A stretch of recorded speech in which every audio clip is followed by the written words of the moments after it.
Hello, my name is Steve Whysall, garden writer with the Vancouver Sun, and this is the fourth in a series we're doing on fall garden projects.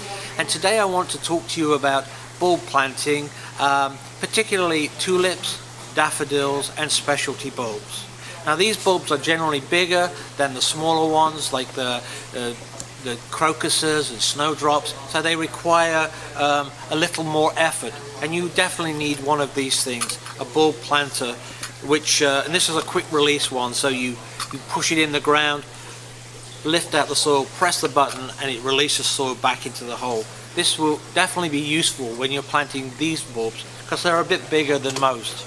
Now remember, when you're planting a bulb, it should be about 3 times the height of the bulb, depending on its size. So if you take the size of a tulip and then you go 3 times, so about 6 to 8 inches, that's the depth you should go at.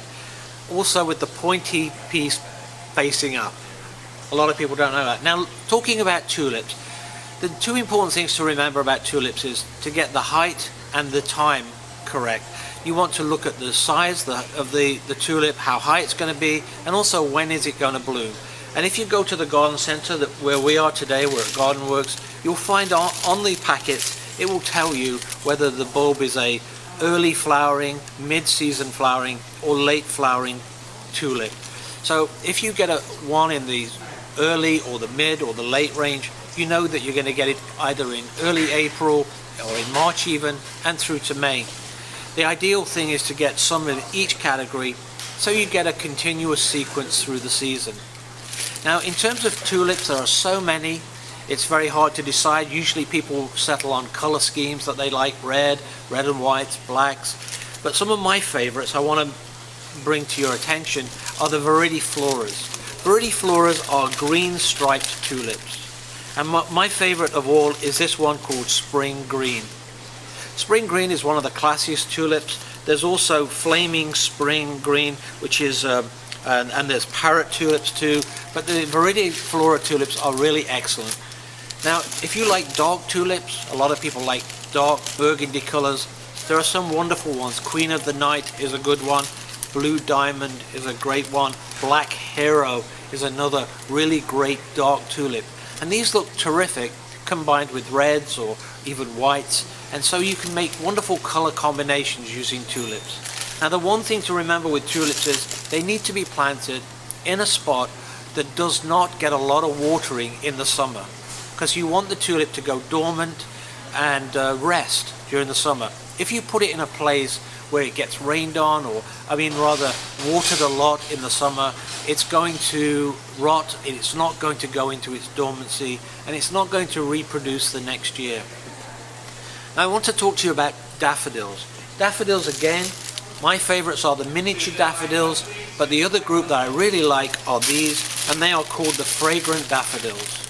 The most fragrant of all is Bridal Crown, but you can find other ones. This is Cheerfulness and Yellow Cheerfulness and Thalia. These are all fragrant daffodils, so they add fragrance to the garden. You can cut them, bring them inside in spring, and actually add fragrance to your home too. So they're really great. You get double duty out of these kind of daffodils. Some daffodils you might see have very large heads. Here's one, Tahiti. This is a double. It's got a very heavy petaled head. The thing about heavy petaled, big headed daffodils is that they look great on the package. In the garden, if it rains, they can collapse.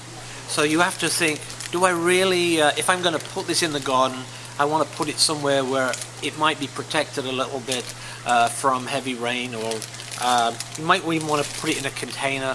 But these ones are great cut flowers. This is a flower you might grow just to cut and bring inside. Now in terms of specialty bulbs, there are many that are really terrific, but I want to recommend that you check out for sure all of the alliums. Alliums are without question the #1 specialty bulb. Now there are at least 12 kinds. If you come to any store, you're going to find lots of different kinds of alliums. These are some of the best. Every garden should have the Star of Persia, Allium Christophii. Also, Allium giganteum, which is a for a bigger garden, but is a magnificent structural, architectural specimen. Brilliant and totally reliable. These are magnificent plants. And here's another great one called Purple Sensation. All of these alliums look fantastic in the late spring garden and are really worth planting. You'll also find some yellow ones called lutea, Molly lutea. There's blue ones and also red. So you can look at, there's a whole range of alliums worth checking out. Okay, here we are, we're ready to plant some tulips. Now, tulips can be planted in containers and they can plant it in the ground, of course. The thing about planting at this time of year is that you have a lot of foliage all around you, still around, even in October. Here we are, the end of September doing this, but even into October, a lot of this foliage is still going to be here. I have to push into it to plant these tulips. The ones I've chosen are Viridiflora Spring Green, one of my favorite, the classiest tulip that I know.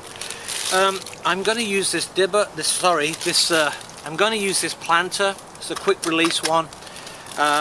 You simply take these tulips out of the packet. They come in nice packs of 6, actually, this one. And here's the bulb, beautifully made. You know, the Dutch always send us their best, you know, their best bulbs. They don't send us their B stock. Like wine from Italy, which is always the B stuff, or from France, we actually get the grade 1 bulbs from Holland. So this is a #1 grade tulip from Holland. Now, to get it in the ground, it needs to go at least 6 inches deep with the pointy bit poking up. So this is a very great tool. All I do is choose my site, push into the ground,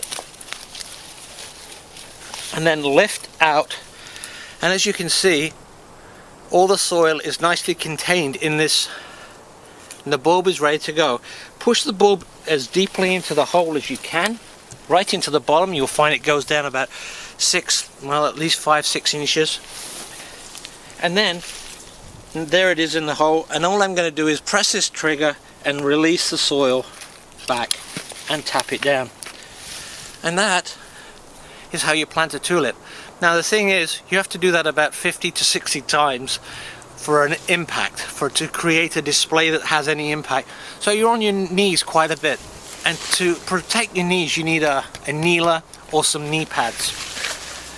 This is a really great project to do because the bulbs always perform. It's really an effort that you put in now in fall, and in the spring it delivers great rewards. You see great color, and come May and April you're going to say, boy, I'm so glad I did that.